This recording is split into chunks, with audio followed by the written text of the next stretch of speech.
Hello there everybody, welcome to the next episode of Svargrounded. I do realize it has been a while, but hopefully you guys don't mind. I haven't been making videos, but I have still been progressing and collecting footage, so there will be a lot to cover. Due to my PC limitations, I cannot do all these updates at once, but I will do my best to keep the episodes coming. Now keep in mind, the recordings you are going to see in a moment are almost a year old, so I might miss some details, though I still have a general idea of what I was doing and what to cover. Now, without stalling, let's pick up when we last left off. In our last episode, we failed to obtain the items that we wanted from the ghastly dragons. While we were able to kill some, they proved too big of a challenge, so I had to go and wait for the next year. I took a tiny break from playing Tibia and waited until December.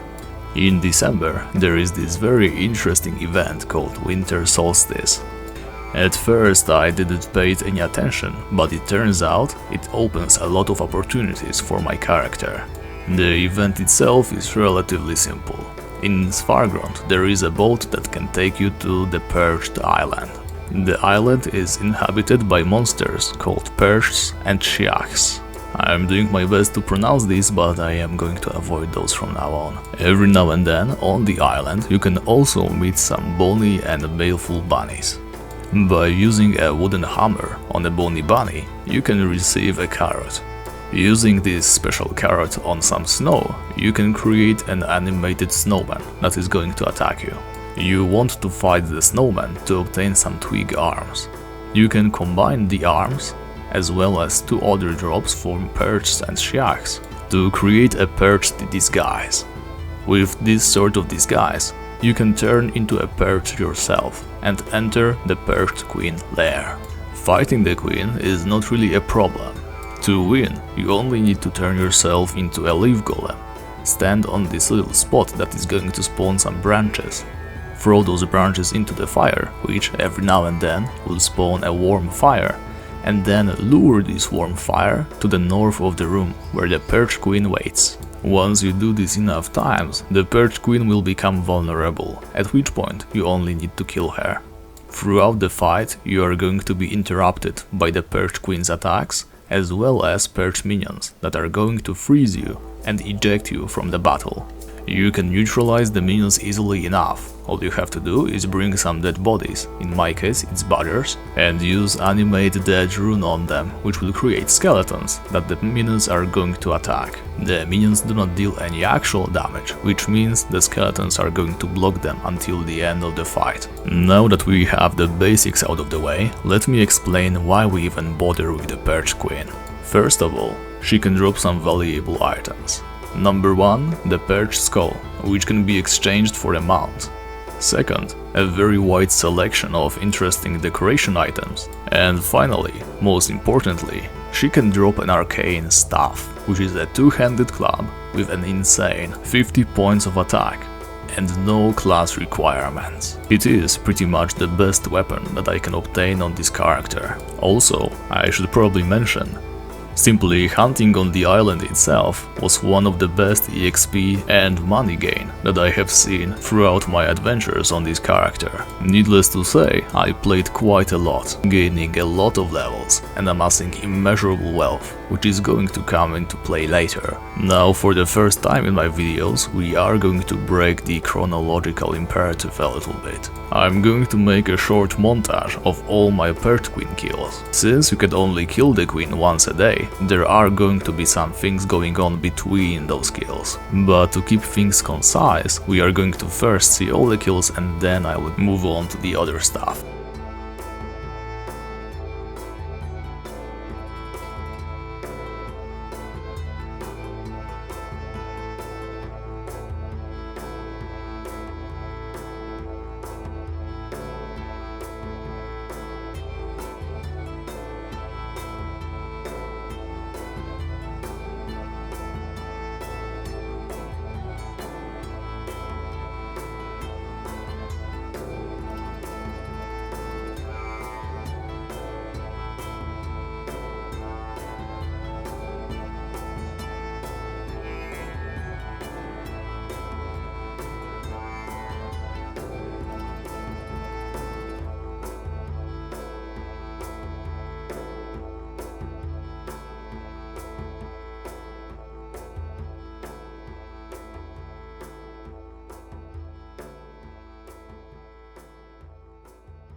So, as you can see, unfortunately I couldn't get my hands on the arcane stuff. I'm going to spoil you guys a little and reveal that it is actually not the best option for me anyway. There is a certain weapon with an even greater potential than the arcane staff, which loses a lot of points since it's a two-hander and I cannot wear a shield with it. I finished bestiary entries for the animated snowman, as well as baleful bunnies, and with that the winter solstice was over. I finished some more bestiary entries for elephants and witches,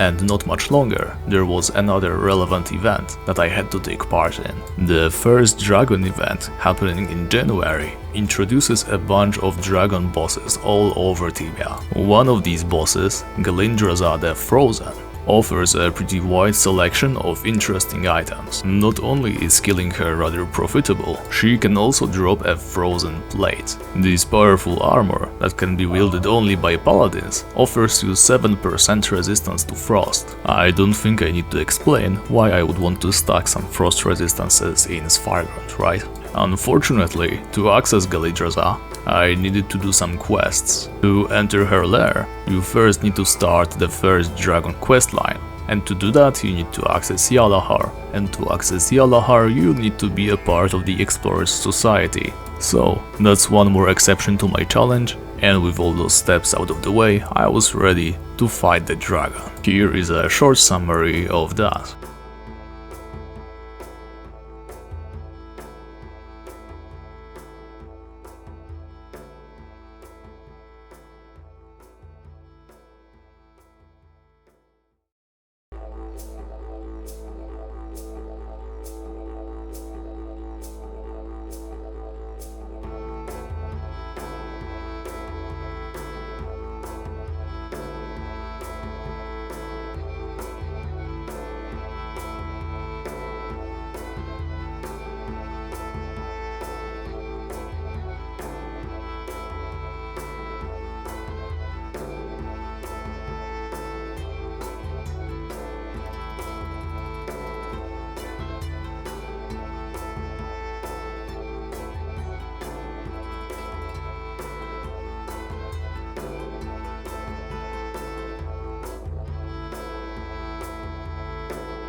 And so, I have also failed to drop anything of value from Galindraza as well. It is a bit of a shame, since these bosses are only available for a short period of time once a year. Luckily, none of these items were things that I couldn't continue to live without, and so I simply carried on. I decided it was about time to finish the main Svargrounded questline, the Ice Island quests.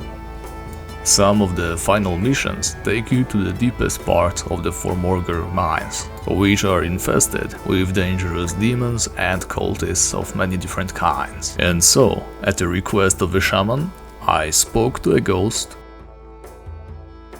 fought some nightmares,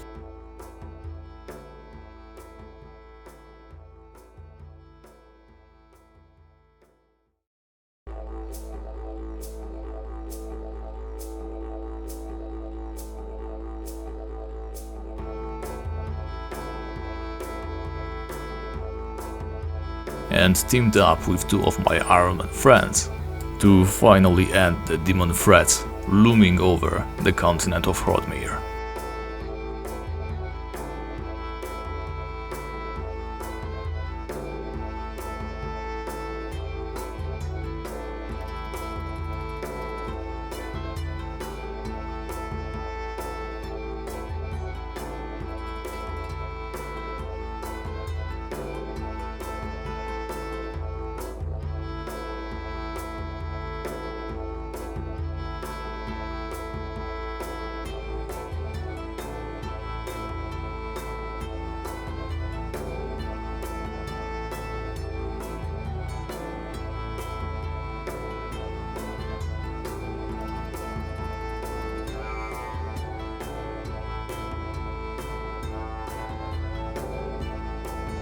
Emboldened by that massive victory, I decided it was about time to take my revenge in the Warlord Arena.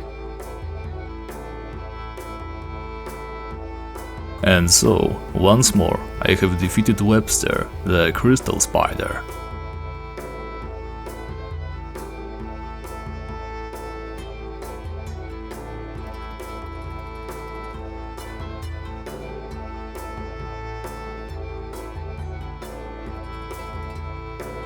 Drakan the Executioner, a barbarian bloodwalker.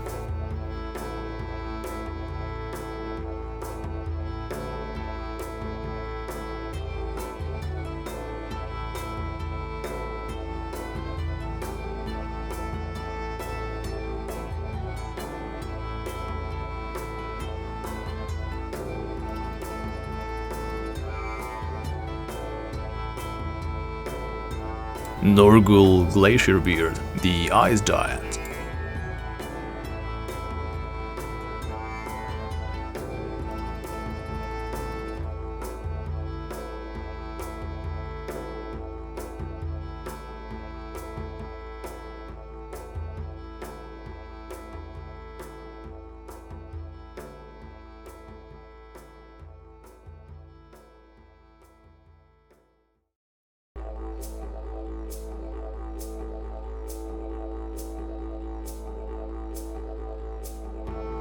The Pit Lord, a behemoth.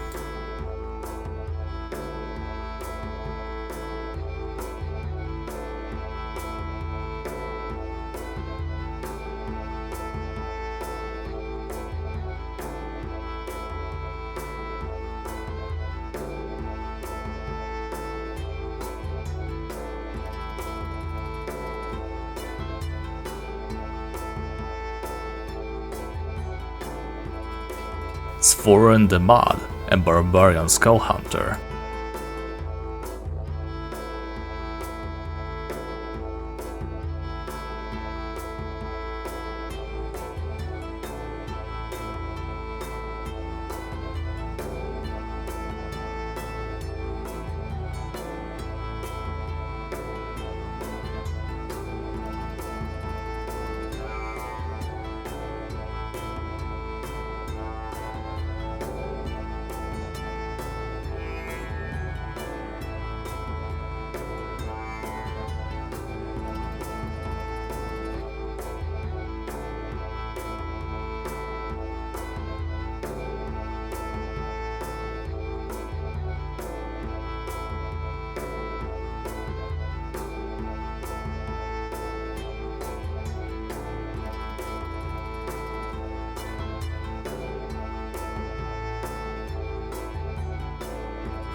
The Masked Marauder, a dark torturer.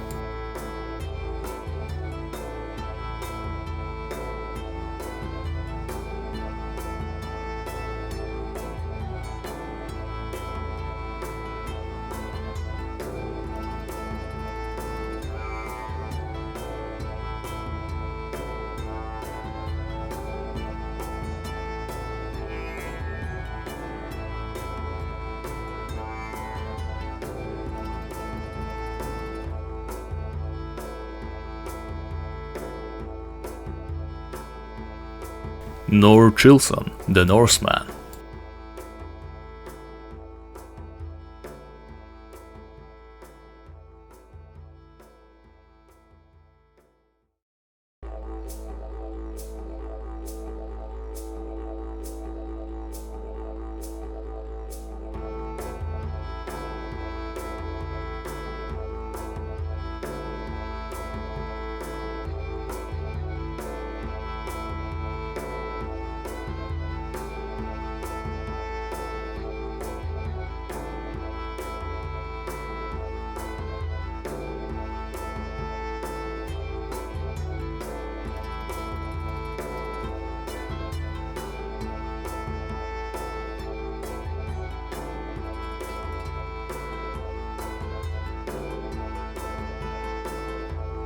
I have taken revenge against the fallen Muta Master Gar.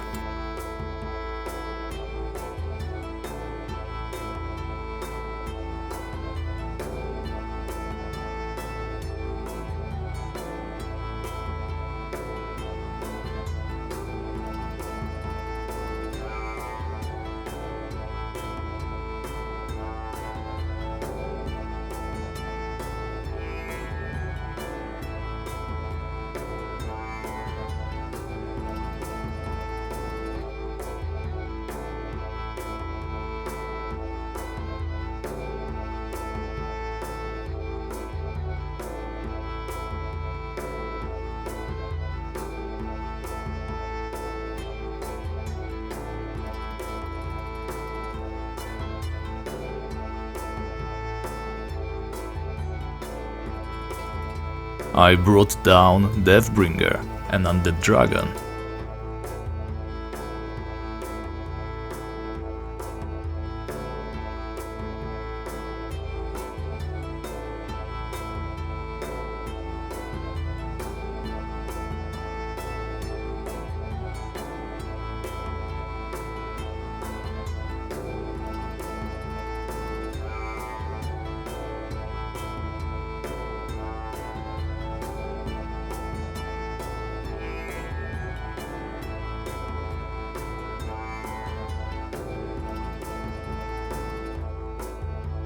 And faced the final boss, the Obliterator, a demon.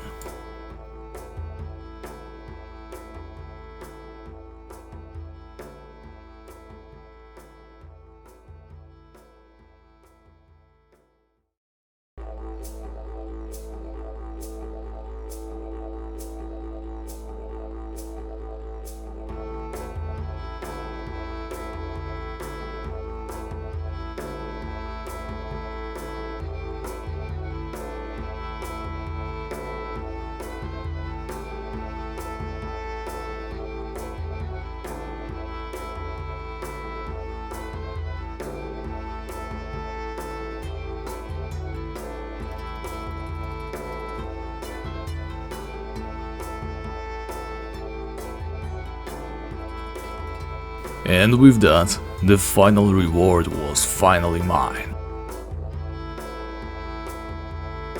Blessed Scepter, a powerful club with 47 points of attack and plus 3 additional defense points. This beauty is going to accompany me until almost the very end. At this point, I decided that there weren't many quests left and I am going to knock them all off in one fell swoop.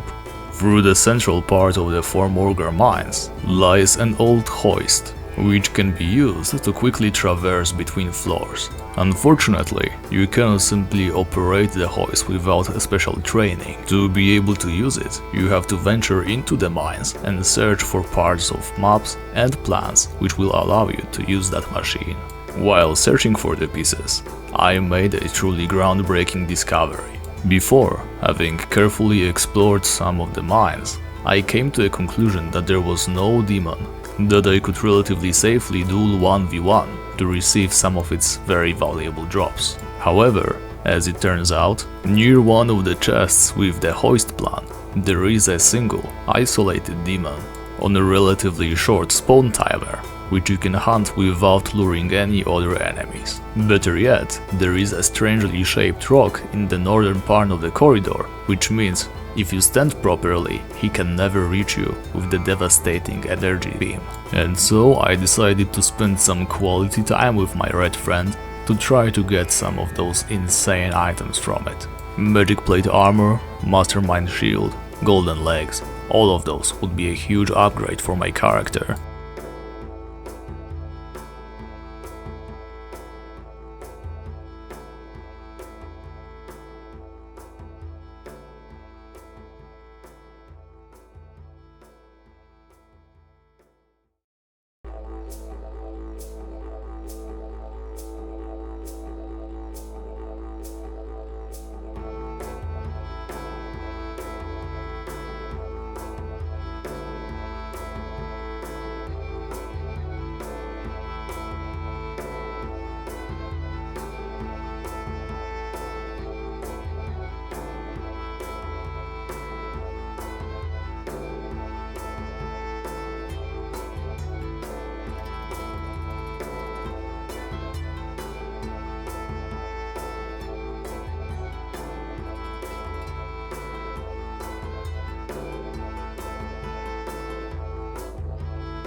And so, having barely killed 20 of them, I already had the Mastermind shield, which was the best shield I could get in this area.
A couple kills later, the Demon Shield.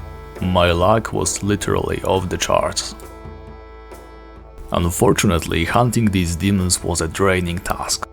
The fight itself took a lot of focus, and it also cost me a lot of supplies. Chances of me dropping even more stuff this early were slim to none, so I decided to put off fighting the demon for later. After all, there was no time limit on this one. Out of sheer curiosity, I ventured deep into Helheim and decided to fight the Undead Dragon. Now, the dragon is a creature pretty similar in power to demons. If anything, I'd say it's even stronger, with abilities that can one-shot you even when you can avoid all its waves and beams.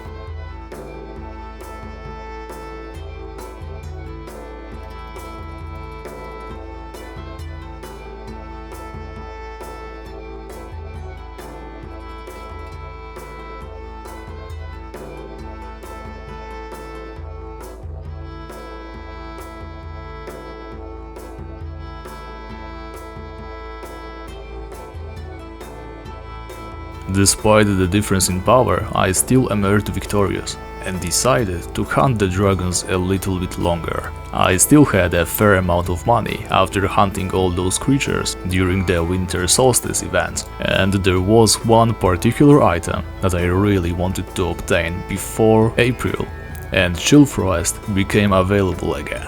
The Divine Plate, the sexier version of Frozen Plate. Offering a massive 10% resistance to death would be invaluable when fighting the ghastly dragons, which mostly deal death damage.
Thankfully, my lucky streak after demons did not run out yet. I was able to put my hands on this rare item, having killed less than 200.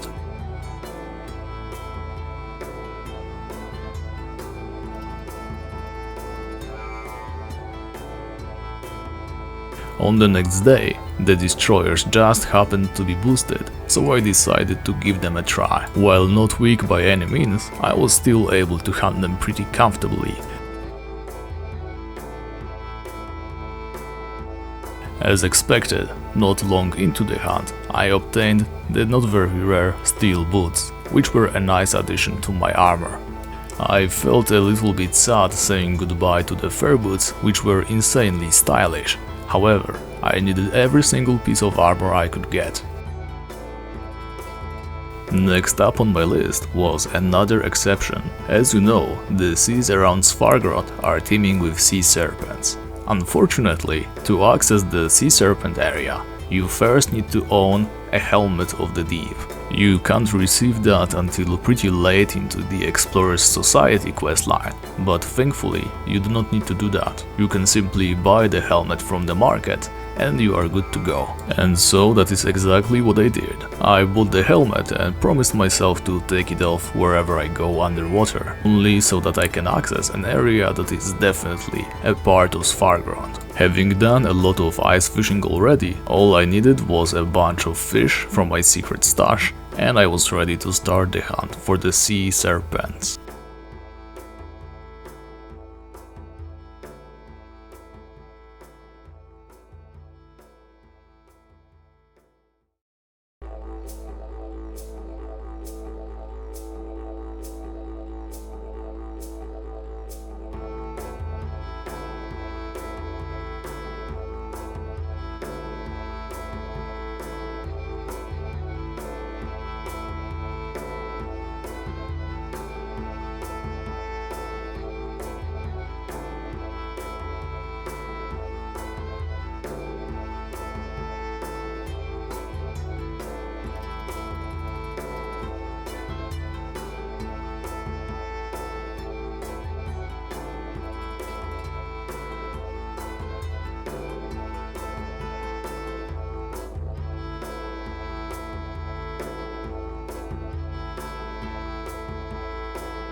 Now sadly I lost some of my recordings, but I ended up finishing bestiaries for the blood crabs, the young sea serpents and the full-grown sea serpents, having also dropped the crystalline armor from the sea serpents, which is basically a weaker version of the frozen plate which I couldn't get.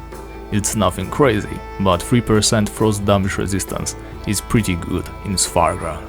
And with that we are going to wrap up.